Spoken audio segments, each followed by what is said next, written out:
Welcome to Franklin's lectures, the India's number 1 engineering education platform. അപ്പോൾ നമ്മൾ ഇന്ന് വന്നിരിക്കുന്നത് S3 അനലോഗ് ഇലക്ട്രോണിക്സ് എന്ന് പറയുന്ന സബ്ജക്റ്റിന്റെ ഒരു ഇൻട്രൊഡക്ഷൻ വീഡിയോ ആയിട്ടാണ്. അപ്പോൾ നിങ്ങൾ ഓൾറെഡി ഇപ്പോൾ ബേസിക് സബ്ജക്ട്സും കാര്യങ്ങളൊക്കെ പഠിച്ചു കഴിഞ്ഞു അല്ലേ S2. ഇനി നിങ്ങളുടെ കോഴ്സ് സെമസ്റ്റർ സ്റ്റാർട്ട് ചെയ്യാൻ വേണ്ടി പോവുകയാണ്.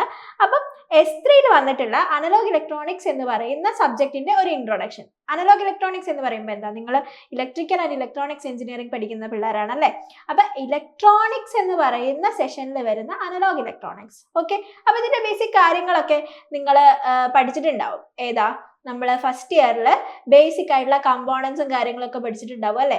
അപ്പൊ അതില് ചില കമ്പോണൻസ് നമ്മൾ ചില സർക്യൂട്ട് ബിൽഡ് ചെയ്യാൻ വേണ്ടിയിട്ട് നമ്മൾ യൂസ് ചെയ്യുന്നുണ്ട്. ഇപ്പൊ ഫോർ എക്സാമ്പിൾ ഒരു ആംപ്ലിഫയർ സർക്യൂട്ട് ഒക്കെ നിങ്ങൾ കേട്ടിട്ടുണ്ടാവും അല്ലേ. അത്തരത്തിലുള്ള സർക്യൂട്ട് ഒക്കെ ബിൽഡ് ചെയ്യാൻ വേണ്ടിയിട്ട് നമ്മൾ ഇലക്ട്രോണിക്സിൽ നിങ്ങൾ പഠിച്ചിട്ടുള്ള അത്തരത്തിലുള്ള കമ്പോണൻസ് ഒക്കെ ചേർത്ത് വെച്ചൊരു സർക്യൂട്ടായിട്ട് ബിൽഡ് ചെയ്തിട്ടാണ് നമ്മൾ ഇതൊക്കെ ചെയ്യുന്നത്. സോ ബേസിക്കലി ഇലക്ട്രോണിക്സിൽ അനലോഗ് സിഗ്നൽസിന്റെ അതിന്റെ കാര്യങ്ങളും അനലോഗ് സിഗ്നൽസ് ഒരു സർക്യൂട്ടിലേക്ക് കൊടുക്കുന്ന സമയത്ത് വരുന്ന ചേഞ്ചസ്, അതിന്റെ ഡിഫറെന്റ് ടൈപ്സ് ഓഫ് സർക്യൂട്ട്സ്, അങ്ങനെയുള്ള കാര്യങ്ങളാണ് നമുക്ക് ഈ മൊഡ്യൂളിൽ മെയിൻ ആയിട്ട് ഈ ഒരു സബ്ജക്റ്റിൽ മെയിൻ ആയിട്ട് പഠിക്കാനുള്ളത്. ഓക്കെ അല്ലേ.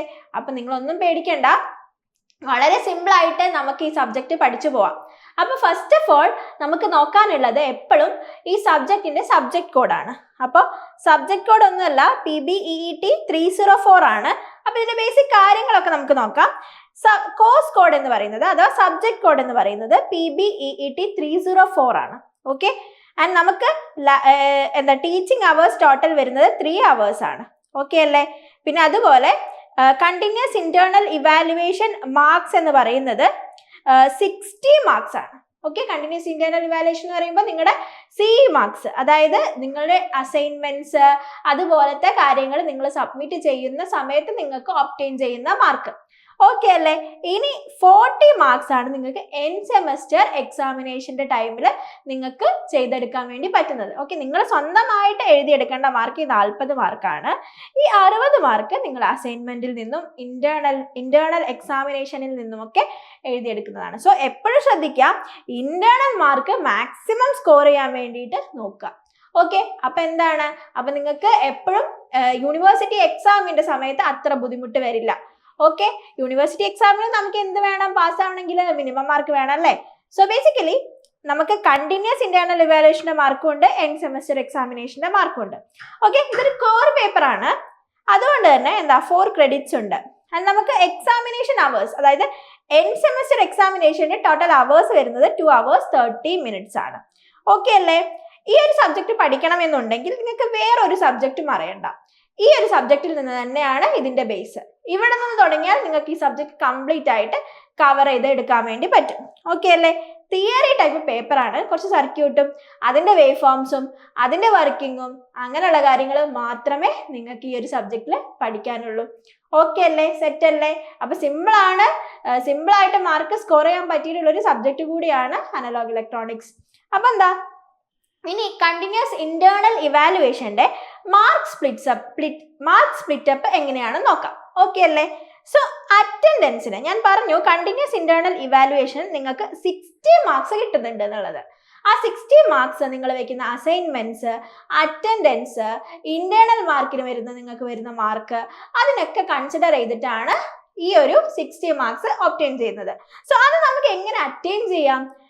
5 മാർക്സ് അറ്റൻഡൻസ് ഉണ്ട്. സോ ക്ലാസ് ഒന്നും കട്ട് ചെയ്യാതെ പ്രോപ്പർ ആയിട്ട് ക്ലാസ്സിൽ കയറിയിട്ടുണ്ടെന്നുണ്ടെങ്കിൽ ഈ 5 മാർക്സ് അവിടെ തന്നെ കിട്ടി, വേറെ ഒന്നും നിങ്ങൾ ചെയ്യണ്ട. പിന്നെ പ്രൊജക്റ്റ്, നിങ്ങൾക്ക് സിലബസിൽ ഒരു പ്രൊജക്റ്റ് ചെയ്യാൻ പറയുന്നുണ്ട് റിലേറ്റഡ് ടു സബ്ജക്ട്. അപ്പൊ അനലോഗ് ഇലക്ട്രോണിക്സ് ബേസ് ചെയ്തിട്ടുള്ള ഏതെങ്കിലും ഒരു ടോപ്പിക് സെലക്ട് ചെയ്തിട്ട്, അതായത് സജസ്റ്റഡ് ടോപ്പിക്സ് ഒക്കെ നിങ്ങളുടെ സിലബസിൽ തന്നെ പറയുന്നുണ്ട്. അപ്പൊ അങ്ങനെ എന്തെങ്കിലും സിമ്പിൾ ആയിട്ടുള്ള സർക്യൂട്ട് ഒരു പ്രൊജക്റ്റ് പോലെ സബ്മിറ്റ് ചെയ്യാൻ വേണ്ടി പറയുന്നുണ്ട്. സോ അതിന് ഒരു 30 മാർക്സ് ഉണ്ട്. ഇന്റേണൽ എക്സാമിനേഷന് 12.5 മാർക്സ് ആൻഡ് സെക്കൻഡ് ഇന്റേണൽ എക്സാമിനേഷന് 12.5 മാർക്സ് അഗെയിൻ. അപ്പോൾ നമുക്ക് ടോട്ടൽ ഇതിൽ വരുന്നത് എത്ര മാർക്സ് ആണ്? 60 മാർക്സ് ആണ് നമ്മുടെ കണ്ടിന്യൂസ് ഇന്റേണൽ ഇവാലുവേഷന്റെ മാർക്സ് എന്ന് പറയുന്നത്. ഇത് ചിലപ്പോൾ ഈ ഒരു ഇന്റേണൽ എക്സാമിനേഷൻ ടീച്ചേഴ്സിന്റെ ഇഷ്ടപ്രകാരം ഏതെങ്കിലും ഒരു മാർക്സിനായിരിക്കും നടത്തുക. എന്നിട്ട് ഇത് 25 മാർക്സിനൊക്കെ നടത്തിയിട്ട് അതിന്റെ ആവറേജ് ഒക്കെ എടുക്കുകയായിരിക്കും ചെയ്യാം. ഓക്കെ, ടോട്ടൽ 25 മാർക്സിന് ഇടണമെന്നേ ഉള്ളതാണ്. ഓക്കെ, അപ്പൊ അങ്ങനെയാണ് അതിന്റെ മാർക്ക് സ്പ്ലിറ്റപ്പും കാര്യങ്ങളും വരുന്നത്. ഓക്കെ അല്ലേ? സോ ടോട്ടൽ 60 മാർക്സ് ആണ് നമുക്ക് ഇന്റേണൽ എക്സാമിന് അറ്റൻഡ് ചെയ്യാൻ വേണ്ടി, ഇന്റേണൽ ഇവാലുവേഷന്റെ മാർക്കായിട്ട് നമുക്ക് കിട്ടുന്നത്. ഇനി എൻഡ് സെമസ്റ്റർ എക്സാമിനേഷന്റെ മാർക്ക് നോക്കാം. സോ നിങ്ങൾക്ക് ക്വസ്റ്റ്യൻ പേപ്പറിൽ 2 പാർട്ടാണ് കാണാൻ പറ്റുന്നത്. നിങ്ങൾക്ക് എൻഡ് സെമസ്റ്റർ എക്സാമിനേഷന്റെ മാർക്ക് എത്രയാണ്? 40 മാർക്കാണ്. സോ 40 മാർക്കില് പാർട്ട് എ ഉണ്ടാവും, പാർട്ട് ബി ഉണ്ടാവും അല്ലെ? 2024 സ്കീമാണ്. സോ പാർട്ട് എ ഉണ്ടാവും, പാർട്ട് ബി ഉണ്ടാവും. പാർട്ട് എയില് ഓരോ മൊഡ്യൂളിൽ നിന്നും 2 ക്വസ്റ്റ്യൻ വീതമാണ് ഉണ്ടാവുന്നത്. 2 questions from each module. അതില് അങ്ങനെ എത്ര ക്വസ്റ്റ്യൻസ് ഉണ്ടാവും? 4 മൊഡ്യൂൾ അല്ലേ നിങ്ങൾക്ക് മൊത്തം ഉള്ളേ? നിങ്ങൾക്ക് ഓൾറെഡി അറിയാം 4 മൊഡ്യൂളാണ് 2024 സ്കീമിൽ നിങ്ങൾക്ക് പഠിക്കാൻ ഉണ്ടാവുക. ആൻഡ് അതില് ഓരോ മൊഡ്യൂളിൽ നിന്നും 2 ക്വസ്റ്റ്യൻസ് വീതമാണുള്ളത്. സോ ബേസിക്കലി 4 മൊഡ്യൂളിൽ നിന്ന് 2 ക്വസ്റ്റ്യൻ വീതം, ടോട്ടൽ 8 ക്വസ്റ്റ്യൻസ് ആണ് പാർട്ട് എയിൽ ഉണ്ടാവുക. ഓക്കെ അല്ലേ? അപ്പൊ ഓരോ ക്വസ്റ്റ്യനും 2 മാർക്ക് വീതം. ഈ 8 ക്വസ്റ്റ്യനും അറ്റൻഡ് ചെയ്യണം എന്നുള്ളത് നിർബന്ധമാണ്, ഇമ്പോർട്ടന്റ് ആണ്. സോ ടോട്ടൽ നമുക്ക് 16 മാർക്സ് അവിടെ നിന്ന് ഒബ്റ്റെയിൻ ചെയ്യും. ഓക്കെ അല്ലേ? സോ 40 മാർക്സിൽ 16 മാർക്സ് നമുക്ക് എവിടെ നിന്ന് കിട്ടി? പാർട്ട് എയിൽ നിന്ന് കിട്ടി. ഇനി പാർട്ട് ബിയിൽ എങ്ങനെയാണുള്ളത്? പാർട്ട് ബിയിൽ 2 questions will be from each module. 2 questions ആണ് എല്ലാ മൊഡ്യൂളിലും ഉണ്ടാവുക. അതിൽ നിന്ന് ഏതെങ്കിലും ഒരെണ്ണം അറ്റൻഡ് ചെയ്താൽ മതി. Okay, so 1 question should be answered. അപ്പൊ ഓരോ ക്വസ്റ്റ്യനിലും എത്ര സബ് ഡിവിഷൻസ് വരെ ഉണ്ടാവാം? 2 സബ് ഡിവിഷൻസ് വരെ ഉണ്ടാവാം.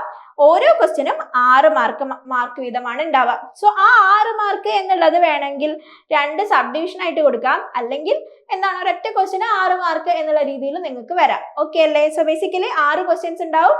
ഓരോ മൊഡ്യൂളിലും ഓരോ ക്വസ്റ്റ്യൻ വീതമാണ് മസ്റ്റ് ആയിട്ട് അറ്റൻഡ് ചെയ്യേണ്ടത്. സോ ബേസിക്കലി 24 മാർക്സ് നമുക്ക് അറ്റൻഡ് ചെയ്യാൻ വേണ്ടി പറ്റും ഫ്രം പാർട്ട് ബി. അങ്ങനെ ടോട്ടൽ എത്ര മാർക്ക് കിട്ടിയടാ? നമുക്ക് 40 മാർക്സ് കിട്ടി. അങ്ങനെ നമ്മൾ എൻഡ് സെമസ്റ്റർ എക്സാമിനേഷനിൽ നിന്നും കണ്ടിന്യൂസ് ഇന്റേണൽ ഇവാലുവേഷനിൽ നിന്നുമാണ് നമുക്ക് ടോട്ടൽ മാർക്സ് വരിക. ഓക്കെ അല്ലേ? അപ്പൊ ഇതൊക്കെയാണ് ബേസിക് ഒരു ഐഡിയ എന്ന് പറയുന്നത്, എങ്ങനെയൊക്കെ മാർക്ക് സ്കോർ ചെയ്യാം എന്നുള്ളതിന്റെ. അപ്പൊ ഈ ഒരു ഐഡിയ ഉണ്ടായിരിക്കണം. ഇന്റേണൽ എക്സാമിന് നിങ്ങൾ എന്ത് ചെയ്യരുത്? ഉഴപ്പരുത്. അതിന് വേണ്ടിയിട്ടുള്ള നമുക്ക് എന്താണ് നമ്മുടെ സെൽഫ് ഇവാലുവേഷൻ ടെസ്റ്റുകൾ അങ്ങനത്തെ കാര്യങ്ങളൊക്കെ ഫ്രാങ്ക്ലിൻസ് ലെക്ചേഴ്സ് പ്രൊവൈഡ് ചെയ്യുന്നുണ്ട്. സോ നിങ്ങൾ ഇപ്പൊ തന്നെ പഠിക്കുക. നമ്മൾ എന്നാണോ ക്ലാസ് സ്റ്റാർട്ട് ചെയ്യുന്നത് അന്ന് മുതൽ തന്നെ ഈ ഒരു സെമസ്റ്റർ പഠിച്ചു തുടങ്ങുക, സബ്ജക്റ്റ് പഠിച്ചു തുടങ്ങുക. നല്ല രീതിയിലേക്ക് തന്നെ നല്ലൊരു ഗ്രേഡിൽ തന്നെ നമുക്ക് പാസ്സാവാൻ വേണ്ടി പറ്റുന്നതാണ്. ഓക്കെ അല്ലേ? അപ്പൊ നമുക്ക് മൊഡ്യൂളുകളിൽ എന്തൊക്കെയാണ് വരുന്ന കാര്യങ്ങൾ എന്നൊന്ന് നോക്കിയാലോ. സോ ഫസ്റ്റ് ഓഫ് ഓൾ നിങ്ങൾ പഠിച്ചിട്ടുണ്ടാവും ഒരു കമ്പോണന്റ്, ഒരു ആക്റ്റീവ് കമ്പോണന്റിനെ പറ്റി, ട്രാൻസിസ്റ്റർ എന്ന് പറയുന്ന ആക്റ്റീവ് കമ്പോണന്റിനെ പറ്റി. ട്രാൻസിസ്റ്റർ ഒരു ആംപ്ലിഫയർ ആയിട്ട് ആക്ട് ചെയ്യും, ട്രാൻസിസ്റ്റർ ഒരു സ്വിച്ച് ആയിട്ടും ആക്ട് ചെയ്യും. സോ ട്രാൻസിസ്റ്ററിനെ എങ്ങനെയാണ് ഒരു ആംപ്ലിഫയർ ആയിട്ട് വർക്ക് ചെയ്യിപ്പിക്കുക, അങ്ങനെയുള്ള കാര്യങ്ങൾ നമുക്ക് എവിടെ പഠിക്കാനുണ്ട്? ഈ ഒരു മൊഡ്യൂൾ 1 പഠിക്കാനുണ്ട്. സോ ബേസിക്കലി എന്താണ് നമുക്ക് ഒരു ആംപ്ലിഫയർ എന്ന് പറയുന്നത് എന്താ? അതിന്റെ ഒരു ബേസിക് കോൺസെപ്റ്റ് എന്താ? ഇപ്പൊ ഞാൻ സംസാരിക്കുന്നത് ഒരു ചെറിയ വോയിസ് സിഗ്നലിലാണ് എന്നുണ്ടെങ്കിൽ അതിനെ ഒരു ഹയർ വോൾട്ടേജിലുള്ള ഒരു സിഗ്നൽ ആയിട്ട് കൺവേർട്ട് ചെയ്യുക. അതാണ് വോൾട്ടേജ് ആംപ്ലിഫയറിന്റെ ഫംഗ്ഷൻ എന്ന് പറയുന്നത്. അതുപോലെ തന്നെ നമുക്ക് പവർ ആംപ്ലിഫയർ ഉണ്ട്. ഞാൻ സംസാരിക്കുന്നത് വേറൊരു പുറത്ത് ഒരു ട്രാൻസ്മിറ്റ് ചെയ്യണമെന്നുണ്ടെങ്കിൽ ആ ഒരു പവർ നഷ്ടപ്പെടാതെ രീതിയിൽ അത് ട്രാൻസ്മിറ്റ് ചെയ്യണമെന്നുണ്ടെങ്കിൽ എന്താണ് നമുക്ക് പവർ ആംപ്ലിഫയറിന്റെ ആവശ്യമുണ്ട്. സിഗ്നലിന്റെ പവർ കൂട്ടാൻ വേണ്ടിയിട്ട് നമുക്ക് പവർ ആംപ്ലിഫയറിന്റെ ആവശ്യമുണ്ട്. സോ ബേസിക്കലി അത്തരത്തിലുള്ള കാര്യങ്ങളൊക്കെയാണ് നമുക്ക് ഈ മൊഡ്യൂൾ 1 ഡിസ്കസ് ചെയ്യാനുള്ളത്. ഓക്കെ, സോ ബേസിക്കലി നമുക്ക് എന്തൊക്കെയാണ് നോക്കാം. First of all review of bipolar junction transistor ആണ്. ഒന്നല്ല BJT എന്ന് പറയുന്നത് ഒന്നല്ല ട്രാൻസിസ്റ്ററിന്റെ ഒരു ടൈപ്പാണ്. നിങ്ങൾ ട്രാൻസിസ്റ്റർ പഠിച്ച സമയത്ത് ഡിഫറെന്റ് ടൈപ്സ് ഓഫ് ട്രാൻസിസ്റ്റർ പഠിച്ചിട്ടുണ്ടാവും, BJT ആൻഡ് FET അല്ലേ? BJTയിൽ തന്നെ NPN PNP എന്നൊക്കെ പറഞ്ഞ് പഠിച്ചിട്ടുണ്ടാവും. സോ അതിൽ വരുന്ന BJTയിൽ വരുന്ന ഒരു സെക്ഷനാണ് അത് വെച്ചിട്ടുള്ള ബയാസിങ് സർക്യൂട്ട്. അതായത് നമുക്കിപ്പോൾ ഒരു ആംപ്ലിഫയർ ആണ് ബിൽഡ് ചെയ്യണമെന്നുണ്ടെങ്കിൽ ആ ആംപ്ലിഫയർ പ്രോപ്പർ ആയിട്ട് ആംപ്ലിഫൈ ചെയ്യണമെന്നുണ്ടെങ്കിൽ ട്രാൻസിസ്റ്റർ കണക്ട് ചെയ്ത് അതിൻ്റെ കൂടെ പ്രോപ്പർ ബയാസിങ് കൊടുക്കണം. ഓക്കെ, ആക്ച്വലി ട്രാൻസിസ്റ്ററിന്റെ ബേസിലേക്ക് നമ്മളൊരു സിഗ്നൽ കൊടുക്കുകയാണ്. ആ സിഗ്നൽ ഒരു ലോ സിഗ്നൽ ആണ് എന്നുണ്ടെങ്കിൽ നമ്മൾ ട്രാൻസിസ്റ്ററിന്റെ കളക്ടറിലേക്ക് കണക്ട് ചെയ്തിട്ടുള്ള ഒരു സപ്ലൈയിൽ നിന്നും ഈ സിഗ്നൽ ഈ ഒരു ലോ വോൾട്ടേജ് ആയിട്ടുള്ള സിഗ്നൽ ബൂസ്റ്റ് ചെയ്യാൻ വേണ്ടിയുള്ള പവർ എടുക്കുകയാണ് ചെയ്യുക. ഓക്കെ, അങ്ങനെ ഒരു amplified version of the signal നമുക്ക് ഒബ്റ്റെയിൻ ചെയ്യാണ് ചെയ്യുക. അപ്പൊ ഇതിന്റെ ഡീറ്റെയിൽ വർക്കിംഗ് കാര്യങ്ങളൊക്കെ നമുക്ക് പഠിക്കാനുണ്ട്. സോ ബേസിക്കലി ഇങ്ങനെ ജസ്റ്റ് ഒരു ട്രാൻസിസ്റ്റർ മാത്രം കണക്ട് ചെയ്തിട്ടുണ്ടെന്നുണ്ടെങ്കിൽ പ്രോപ്പർ ആംപ്ലിഫിക്കേഷൻ നമുക്ക് കിട്ടില്ല. സോ ആംപ്ലിഫിക്കേഷൻ കറക്റ്റ് ആയിട്ട് നടക്കണമെന്നുണ്ടെങ്കിൽ നമ്മൾ എന്ത് ചെയ്യണം? ഈ ട്രാൻസിസ്റ്ററിനെ ബയാസ് ചെയ്യണം. Okay, so basically DC biasing നമുക്ക് പഠിക്കാനുണ്ട്. ആ DC ബയാസിങ്ങിൽ തന്നെ നമുക്ക് 2 ടൈപ്സ് ആണ് പഠിക്കാനുള്ളത്, base bias and voltage divider bias. രണ്ടും സിമ്പിൾ ആണ്. നമ്മൾ കോമൺ ആയിട്ട് യൂസ് ചെയ്യുന്ന വോൾട്ടേജ് ഡിവൈഡർ ബയാസ് ആണ്, അത് ഇമ്പോർട്ടൻ്റ് ആണ്. ഈ വോൾട്ടേജ് ഡിവൈഡർ ബയാസ് വെച്ചിട്ടുള്ള ഒരു ആംപ്ലിഫയർ സർക്യൂട്ട് നമുക്ക് പഠിക്കാനുണ്ട്. അതാണ് എന്താടാ കോമൺ എമിറ്റർ ആംപ്ലിഫയർ എന്ന് പറയുന്നത്. ഈ കോമൺ എമിറ്റർ എന്ന് പറയുമ്പോൾ നിങ്ങൾക്കറിയാം ട്രാൻസിസ്റ്ററിന് 3 ടെർമിനൽസ് ഉണ്ട് അല്ലേ? BJT ട്രാൻസിസ്റ്ററിന് 3 ടെർമിനൽസ് ഉണ്ട്. ആ 3 ടെർമിനൽസിൽ കോമൺ ആയിട്ട് കണക്ട് ചെയ്യുന്ന ടെർമിനൽ എമിറ്റർ ആവുന്ന സമയത്ത് ഇൻപുട്ടിലേക്കും ഔട്ട്പുട്ടിലേക്കും കോമൺ ആയിട്ട് എമിറ്റർ കണക്ട് ചെയ്യുന്ന സമയത്താണ് എന്ത് വരുന്നത്? ഇത് കോമൺ എമിറ്റർ കോൺഫിഗറേഷനിലാവുന്നത്. അപ്പോൾ ആ സമയത്ത് വരുന്ന ആംപ്ലിഫയറിന്റെ സർക്യൂട്ട്, അതിന്റെ AC കൺസെപ്റ്റ്, കപ്ലിംഗ് കപ്പാസിറ്റർ എന്ന് പറയുന്നത് എന്താണ്, എമിറ്റർ ബൈപ്പാസ് കപ്പാസിറ്റർ എന്ന് പറയുന്നത് എന്താണ്, coupling capacitor, emitter bypass capacitor എന്ന് പറയുന്നത് എന്താണ്, അങ്ങനെയുള്ള ബേസിക് കാര്യങ്ങളൊക്കെയാണ് പഠിക്കാനുള്ളത്. ഓക്കെ, പിന്നെ AC ഇക്വലന്റ് സർക്യൂട്ട് പഠിക്കാനുണ്ട് ആംപ്ലിഫയറിന്റെ. ഓക്കെ, നമ്മൾ DC ഇക്വലന്റ് സർക്യൂട്ട് പറഞ്ഞ പോലെ തന്നെ DC വരുന്ന രീതിയിലുള്ള സർക്യൂട്ട് നമ്മൾ DC ബയാസിങ് കൊടുത്തിട്ട് ചെയ്യാന്ന് പറഞ്ഞു. സോ അതുപോലെ തന്നെ AC ഇക്വലന്റ് സർക്യൂട്ട് എങ്ങനെയാണ് വരയ്ക്കുക ഈ ഒരു ആംപ്ലിഫയറിന്റെ, അത് നമുക്ക് പഠിക്കാനുണ്ട്. പിന്നെന്താണ്, ആംപ്ലിഫയറിന്റെ gain, impedance, H parameter equivalent circuit വെച്ചിട്ട് ഗെയിനിന്റെയും അതുപോലെ ഇമ്പിഡൻസിന്റെയും ഒക്കെ ഡെറിവേഷൻസ് ചെയ്യാനുണ്ട്. ഓക്കെ അല്ലേ? ഒരു സർക്യൂട്ടിന്റെ ഗെയിനിന്റെ ഇമ്പോർട്ടൻസ് എന്താ? ഒരു എത്ര ടൈംസ് നമ്മൾ ഇൻപുട്ട് കൊടുത്ത സിഗ്നൽ ആംപ്ലിഫൈ ആയി എന്നൊക്കെ അറിയണമെന്നുണ്ടെങ്കിൽ അതിന്റെ വോൾട്ടേജ് ഗെയിൻ കണ്ടുപിടിക്കുക എന്ന് പറയുന്നത് ഇമ്പോർട്ടൻ്റ് ആണ്. സോ ബേസിക്കലി നമുക്ക് സർക്യൂട്ടിൽ ഇപ്പോൾ സെർട്ടൈൻ പാരാമീറ്റേഴ്സ് തരും. അപ്പോൾ ഈ സർക്യൂട്ട് ഇങ്ങനത്തെ പാരാമീറ്റേഴ്സ് ഒക്കെ ഉള്ള സർക്യൂട്ട് ആണെന്നുണ്ടെങ്കിൽ എത്രയാണ് ഇതിന്റെ ഗെയിൻ എന്നൊക്കെ രീതിയിലുള്ള ക്വസ്റ്റ്യൻസ് വരാം. സോ അതിന്റെ ഡെറിവേഷൻസ് കാര്യങ്ങൾ, അതിന് റിലേറ്റ് ആയിട്ടുള്ള പ്രോബ്ലംസ്, അങ്ങനെ കുറേ കാര്യങ്ങൾ നമുക്ക് ഈ മൊഡ്യൂളിൽ ഡിസ്കസ് ചെയ്യാനുണ്ട് കേട്ടോ. വളരെ സിമ്പിൾ ആയിട്ടും നല്ല ഇൻട്രസ്റ്റിലും പഠിക്കാൻ പറ്റിയിട്ടുള്ള ഒരു സബ്ജക്റ്റ് ആണ്. ഇനി അടുത്തത് എന്താണ് എമിറ്റർ ഫോളോവർ ആംപ്ലിഫയർ എന്നുള്ളതാണ്. അത് ഒന്നുമല്ല, അതൊക്കെ എന്താണെന്നുള്ളത് നമ്മൾ സർക്യൂട്ട് എക്സ്പ്ലെയിൻ ചെയ്യുന്ന സമയത്ത് അവിടെ പഠിക്കും. പിന്നെ ഞാൻ പറഞ്ഞു പവർ ആംപ്ലിഫയേഴ്സിനെ പറ്റി പഠിക്കാനുണ്ട് എന്നുള്ളത്. Class A amplifiers, class B amplifiers, class AB amplifiers, class C, class D amplifiers, ഇതിനൊക്കെ പറ്റിയിട്ട് നമ്മൾ വളരെ ഡീറ്റെയിൽ ആയിട്ട് നമ്മുടെ ക്ലാസ്സുകളിൽ ഡിസ്കസ് ചെയ്യുന്നുണ്ട്. ഓക്കെ അല്ലേ? ഇനി അടുത്തത് എന്താണ്, മൊഡ്യൂൾ 2. മൊഡ്യൂൾ 1 എന്ന് പറയുന്നത് ഇത്രയൊക്കെയാണ്. ഇനി മൊഡ്യൂൾ 2 എന്ന് പറയുന്നത് ഒന്നുമല്ല, ഞാൻ പറഞ്ഞു ട്രാൻസിസ്റ്റേഴ്സ് 2 ടൈപ്സ് ഉണ്ട് എന്നുള്ളത്. ഏതൊക്കെയായിരുന്നു? BJT and FET. So FET വരുന്ന സമയത്ത് നമുക്ക് എന്താണ്, FET 2 ടൈപ്സ് ഉണ്ട്. ഒന്ന് JFETും ഒന്ന് MOSFETും. ഓക്കെ, JFETും MOSFETും. സോ JFETന്റെ വർക്കിങ്ങും കാര്യങ്ങളുമാണ് ഇതിൽ പഠിക്കാനുള്ളത്. JFETനെ എങ്ങനെയാണ് ബയാസിങ് ചെയ്യുന്നത്, കോമൺ സോഴ്സ് ആംപ്ലിഫയർ എങ്ങനെയാണ് JFET യൂസ് ചെയ്തിട്ട് വരുന്നത്, അപ്പൊ അതിന്റെ സർക്യൂട്ടും അതിന്റെ എക്സ്പ്ലനേഷനും. ഇനി MOSFET എന്താണ് എന്നുള്ളത്. MOSFET എന്താണ്, അതിന്റെ ടൈപ്സ് DMOSFET, EMOSFET. DMOSFET എന്ന് പറയുമ്പോൾ ഡിപ്ലീഷൻ MOSFET, എൻഹാൻസ്മെന്റ് MOSFET, അതായത് MOSFET. പിന്നെന്താ, കോംപ്ലിമെന്ററി MOSFET, അതായത് NMOSും PMOസും കൂടി ജോയിൻ ചെയ്തിട്ടുള്ള കോംപ്ലിമെന്ററി MOSFET. ഓക്കെ, അതിനെയാണ് നമ്മൾ CMOS എന്ന് പറയുന്നത്. സോ അതിൻ്റെയൊക്കെ ബേസിക് കാര്യങ്ങൾ നമുക്ക് പഠിക്കാനുണ്ട്. പിന്നെന്താ, ഫ്രീക്വൻസി റെസ്പോൺസ് ആണ് അടുത്തൊരു ഇമ്പോർട്ടൻ്റ് എന്ന് പറയുന്നത്.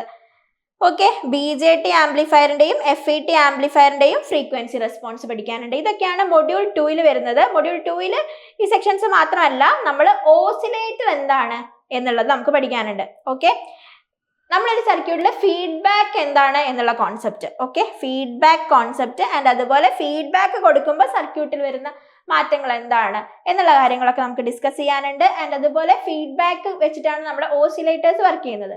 Oscillators is nothing but output without input എന്ന് പറയുന്ന ഒരു കോൺസെപ്റ്റ് ആണ്. നമുക്കൊരു different wave forms without input നമുക്ക് ജനറേറ്റ് ചെയ്തെടുക്കാൻ വേണ്ടി പറ്റും. ഓക്കെ, ആംപ്ലിഫയർ പറഞ്ഞ പോലെ തന്നെ ആംപ്ലിഫയറിൽ നമ്മളൊരു ഇൻപുട്ട് കൊടുക്കുമ്പോൾ അതിനെ ആംപ്ലിഫൈ ചെയ്യല്ലേ ചെയ്യാം. പക്ഷെ ഒരു ഇൻപുട്ട് ഒന്നും ഇല്ലാതെ എന്താണ്, നമുക്കൊരു പർട്ടിക്കുലർ സിഗ്നലിനെ നമുക്ക് ഓസിലേറ്റേഴ്സ് വെച്ചിട്ട് ജനറേറ്റ് ചെയ്തെടുക്കാൻ വേണ്ടി പറ്റും. സോ അത്തരത്തിലുള്ള oscillator circuits, different types of oscillator circuits ഉണ്ട്. ഫേസ് ഷിഫ്റ്റ് ഓസിലേറ്റർ പഠിക്കാനുണ്ട്. വീൻ ബ്രിഡ്ജ് ഓസിലേറ്റർ പഠിക്കാനുണ്ട്, ട്യൂൺഡ് ഓസിലേറ്റർ സർക്യൂട്ട്സ് പഠിക്കാനുണ്ട്, ക്രിസ്റ്റൽ ഓസിലേറ്റർ സർക്യൂട്ട്സ് പഠിക്കാനുണ്ട്.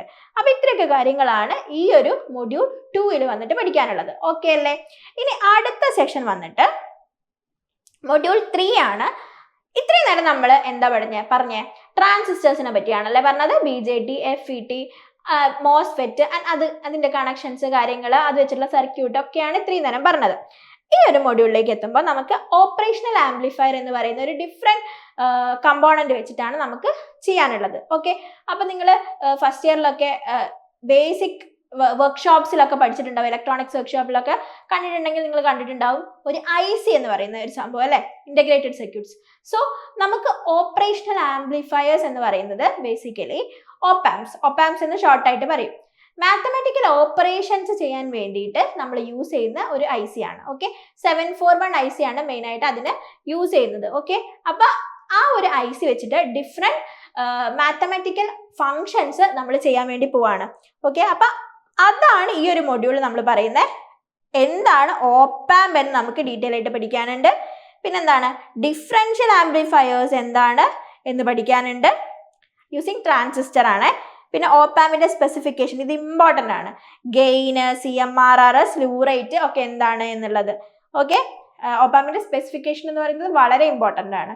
അപ്പോൾ ഈ ഇത് വെച്ചിട്ട് നമുക്ക് ഓപ്പാമ്പ് വെച്ചിട്ട് ഡിഫറെന്റ് സർക്യൂട്ട്സ് നമുക്ക് പഠിക്കാനുണ്ട്. Inverting amplifier, non inverting amplifier, summing and difference amplifier, instrumentation amplifier, differentiator, integrator ഒക്കെ തുടങ്ങിയിട്ടുള്ള മാത്തമാറ്റിക്കൽ ഓപ്പറേഷൻസ് ചെയ്യാൻ വേണ്ടിയിട്ടുള്ള സർക്യൂട്ട്സ് ഓപ്പറേഷണൽ ആംപ്ലിഫയേഴ്സ് വെച്ചിട്ട് നമുക്ക് ക്രിയേറ്റ് ചെയ്യാനുണ്ട്. ആൻഡ് അതുപോലെ കമ്പാരേറ്റർ സർക്യൂട്ട്സ്, അതായത് ഒരു സിഗ്നലിനെ മറ്റൊരു റെഫറൻസ് സിഗ്നലുമായിട്ട് കമ്പയർ ചെയ്തിട്ട് അതിനനുസരിച്ചുള്ള ഔട്ട്പുട്ട് നമുക്ക് ജനറേറ്റ് ചെയ്യുന്ന രീതിയിലുള്ള സർക്യൂട്ടുകൾ നമുക്ക് പഠിക്കാനുണ്ട്.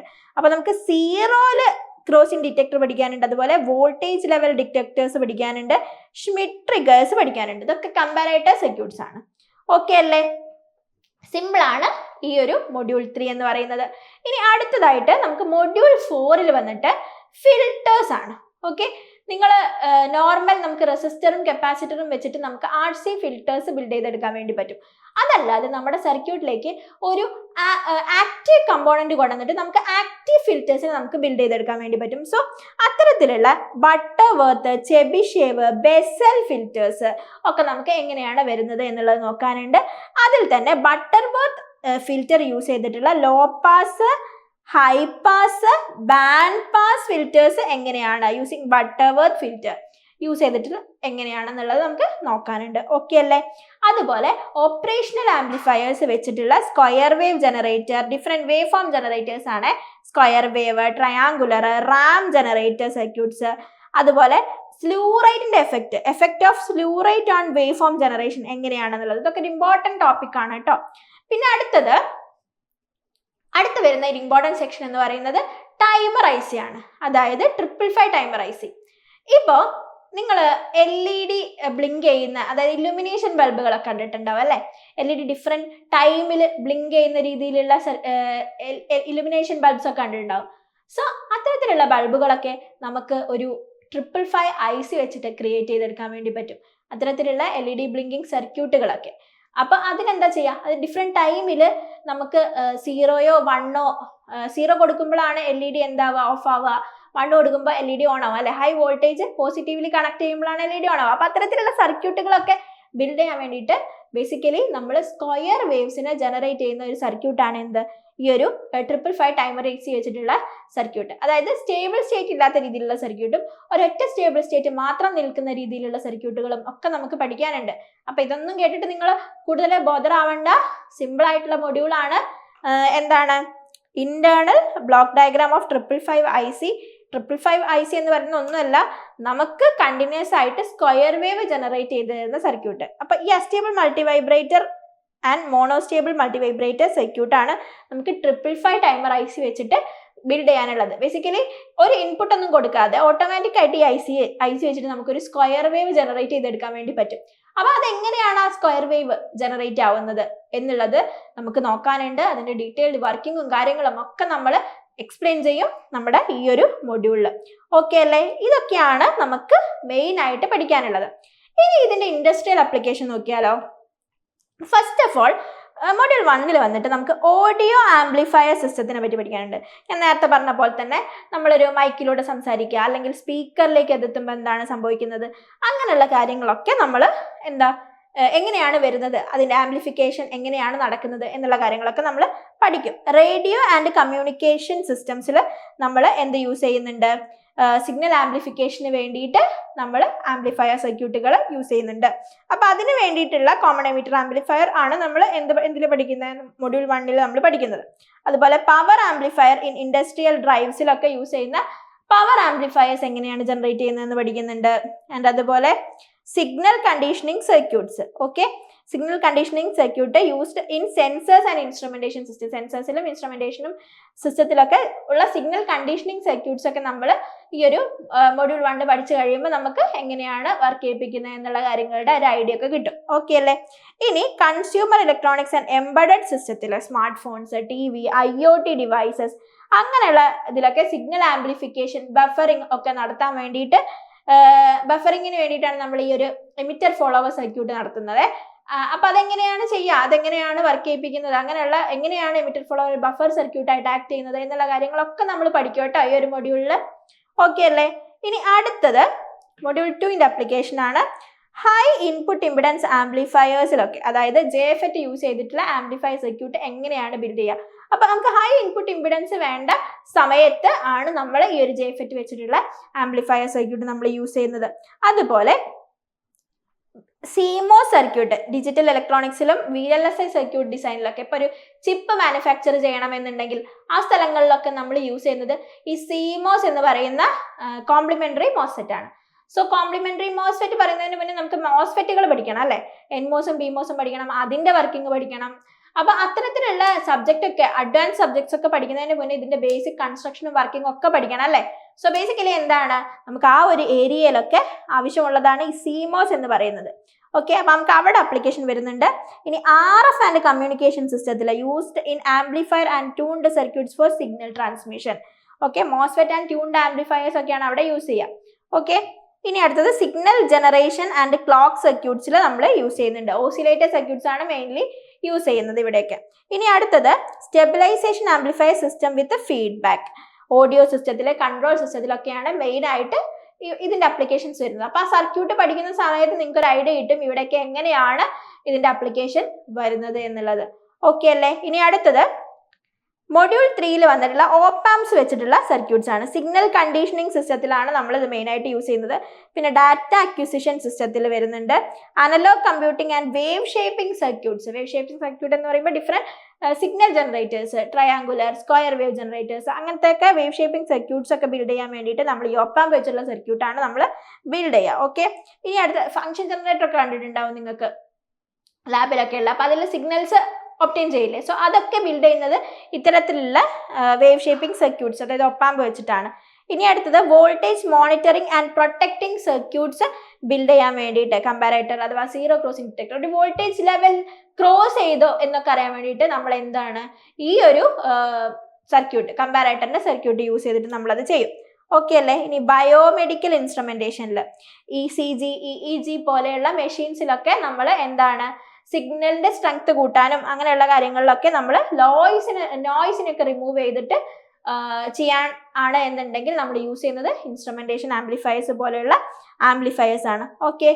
ഓക്കെ അല്ലേ? ഇനി അടുത്ത session and last and final module ആണ് സിഗ്നൽ ഫിൽറ്ററിംഗ് ആൻഡ് കമ്മ്യൂണിക്കേഷൻ സിസ്റ്റത്തിൽ നോയ്സ് സിഗ്നൽസിനൊക്കെ റിമൂവ് ചെയ്യാൻ വേണ്ടിയിട്ട്. അതായത് ഫിൽറ്റേഴ്സ് എന്ന് പറയുന്നത് ബേസിക്കലി എന്താ, ഒരു സിഗ്നലിൽ വരുന്ന അൺവാണ്ടഡ് നോയ്സിനെ റിമൂവ് ചെയ്യാൻ വേണ്ടിയിട്ട് നമ്മൾ യൂസ് ചെയ്യുന്നതാണ് എന്ത് ഫിൽറ്റേഴ്സ് എന്ന് പറയുന്നത്. ഓക്കെ, അപ്പൊ സെർട്ടൻ ഫ്രീക്വൻസി കമ്പോണൻസിനെ റിമൂവ് ചെയ്യാൻ വേണ്ടിയിട്ട് നമ്മൾ യൂസ് ചെയ്യുന്നതാണ് ഫിൽറ്റേഴ്സ് എന്ന് പറയുന്നത്. അപ്പൊ നമുക്ക് low pass filter, band pass filter, band stop filter, അങ്ങനെ ഡിഫറെന്റ് ടൈപ്സ് ഓഫ് ഫിൽറ്റേഴ്സ് പഠിക്കാനുണ്ട്. സോ അതൊക്കെ എങ്ങനെയാണ് വരുന്നത്, എങ്ങനെയാണ് ഫ്രീക്വൻസി കമ്പോണൻസിനെ റിമൂവ് ചെയ്യുന്നത്, അങ്ങനെയുള്ള കാര്യങ്ങളൊക്കെ നമുക്ക് ഈ ഒരു സെക്ഷനിൽ നോക്കാനുണ്ട്. ഓക്കെ അല്ലേ? ഇനി audio processing system use in equalizers and sound system for frequency shaping using active filters. Active filters ആണ് ഈ ഒരു ബാസ്, ട്രബിൾ പോലുള്ള സിഗ്നൽസിന്റെ പ്രോപ്പർട്ടീസ് ഒക്കെ ബിൽഡ് ചെയ്യാൻ വേണ്ടിയിട്ടും അതിനെ മെയിൻറ്റെയിൻ ചെയ്യാൻ വേണ്ടിയിട്ടും ഒക്കെ നമ്മൾ ഇത്തരത്തിലുള്ള ഫിൽറ്റർ സർക്യൂട്ട്സ് ആണ് യൂസ് ചെയ്യുന്നത്. Wave form generation equipments, okay, function generator, ഞാൻ നേരത്തെ പറഞ്ഞ പോലെ തന്നെ വേവ് ഫോം ജനറേഷന് വേണ്ടിയിട്ട് ഫംഗ്ഷൻ ജനറേറ്റർ, ടെസ്റ്റിംഗ് എക്യുപ്മെന്റ്സിലൊക്കെ എന്താണ് ഇത്തരത്തിലുള്ള സിഗ്നൽസ് ജനറേറ്റ് ചെയ്യാൻ വേണ്ടിയിട്ട് നമ്മൾ ഓപ്പ്-ആംപ് സർക്യൂട്ട്സ് യൂസ് ചെയ്യുന്നുണ്ട്. Timing and pulse generation circuits, LED ഫ്ലാഷേഴ്സിൽ, ഇലുമിനേഷൻ ബൾബിൽ ആൻഡ് അതുപോലെ ഡിജിറ്റൽ ക്ലോക്കിൽ ഒക്കെ എന്താണ് ഇതുപോലുള്ള അസ്റ്റേബിൾ മൾട്ടി വൈബ്രേറ്റർ വെച്ചിട്ടുള്ള സർക്യൂട്ടുകൾ ഒക്കെ നമ്മൾ യൂസ് ചെയ്യുന്നുണ്ട്. So basically timing and pulse generation സർക്യൂട്ടിൽ നമ്മൾ യൂസ് ചെയ്യുന്നുണ്ട്. ഇൻഡസ്ട്രിയൽ കൺട്രോൾ ആൻഡ് ഓട്ടോമേഷൻ സിസ്റ്റത്തിൽ സ്വിച്ചിങ്, ട്രിഗറിങ്, ടൈമിംഗ് ഓപ്പറേഷൻസ് ഒക്കെ ചെയ്യാൻ വേണ്ടിയിട്ട് നമ്മൾ യൂസ് ചെയ്യുന്നത് ഏത് സർക്യൂട്ടാണ്? നമ്മുടെ ഓപ്പ്-ആംപ്സ് വെച്ചുള്ള സർക്യൂട്ടാണ്. ഓക്കെ, അപ്പോൾ ഇതൊക്കെ എങ്ങനെയാണ് ഡിസൈൻ ചെയ്യുക, അപ്പൊ ഇതിന്റെ പ്രോപ്പർട്ടീസ് ഒക്കെ എങ്ങനെയാണ് വരുന്നത് ആൻഡ് ഇതിന്റെ സർക്യൂട്ട് എങ്ങനെയാണ് വരുന്നത്, അങ്ങനെയുള്ള കാര്യങ്ങളൊക്കെ എന്തിൽ നമ്മൾ പഠിക്കുകടാ ഈ ഒരു മൊഡ്യൂളിൽ, ഈ ഒരു സിലബസിൽ നമ്മൾ കംപ്ലീറ്റ് ആയിട്ട് കവർ ചെയ്യുന്നതാണ്. ഓക്കെ അല്ലേ? അപ്പൊ ഇത്തരത്തിലുള്ള കാര്യങ്ങളൊക്കെയാണ് നമുക്ക് ഈ ഒരു സബ്ജക്റ്റിൽ പഠിക്കാനുള്ളത്. ഒന്നുമല്ല, നമ്മൾ ഡിഫറെന്റ് ആംപ്ലിഫയർ സർക്യൂട്ട്സ് പഠിക്കും, യൂസിങ് JFET ആൻഡ് BJT ഒക്കെ വെച്ചിട്ടുള്ള ആംപ്ലിഫയർ സർക്യൂട്ട് പഠിക്കും. ആൻഡ് അതുപോലെ different wave form generation circuit, comparator circuits, astable multi vibrator, monostable multi vibrator, അങ്ങനെയുള്ള ബേസിക് സർക്യൂട്ട് ഇലക്ട്രോണിക്സിൽ വരുന്ന ഡിഫറെന്റ് സർക്യൂട്ട്സ് ആണ് നമുക്ക് മെയിൻ ആയിട്ട് നിങ്ങളുടെ ഈ ഒരു അനലോഗ് ഇലക്ട്രോണിക്സ് എന്ന് പറയുന്ന സബ്ജക്റ്റിൽ പഠിക്കാനുള്ളത്. ഓക്കെ അല്ലേ? സിമ്പിൾ അല്ലേ? സിമ്പിൾ ആയിട്ടുള്ളൊരു സബ്ജക്റ്റ് ആണ്. വളരെ പെട്ടെന്ന് തന്നെ നിങ്ങൾക്ക് സ്കോർ ചെയ്യാൻ പറ്റുന്ന രീതിയിലുള്ള സബ്ജക്റ്റ് ആണ്. നമ്മുടെ ഫ്രാങ്ക്ലിൻസ് ലെക്ചേഴ്സിൽ സ്ട്രക്ചേർഡ് ആയിട്ടുള്ള രീതിയിൽ നിങ്ങൾക്ക് എങ്ങനെ ഏത് പോയിന്റിൽ മാർക്ക് സ്കോർ ചെയ്യണം എന്നുണ്ടെങ്കിൽ എപ്പോഴും മെന്റർഷിപ്പ് പ്രൊവൈഡ് ചെയ്യുന്ന രീതിയിലുള്ള ഒരു നല്ല ക്ലാസ് ആണ് നിങ്ങൾക്ക് പ്രൊവൈഡ് ചെയ്യുന്നത് നമ്മൾ. അപ്പൊ എന്താണ്, അപ്പോൾ ഇത്രയൊക്കെയാണ്. നിങ്ങൾ എന്ത് ചെയ്യുക, പെട്ടെന്ന് തന്നെ സിലബസ് ഒക്കെ ഒന്ന് ക്രോസ് ചെക്ക് ചെയ്യുക, ക്ലാസ്സിൽ എന്ത് ചെയ്യുക, നന്നായി ശ്രദ്ധിക്കുക, ഇപ്പൊ തന്നെ പഠിച്ചു തുടങ്ങുക.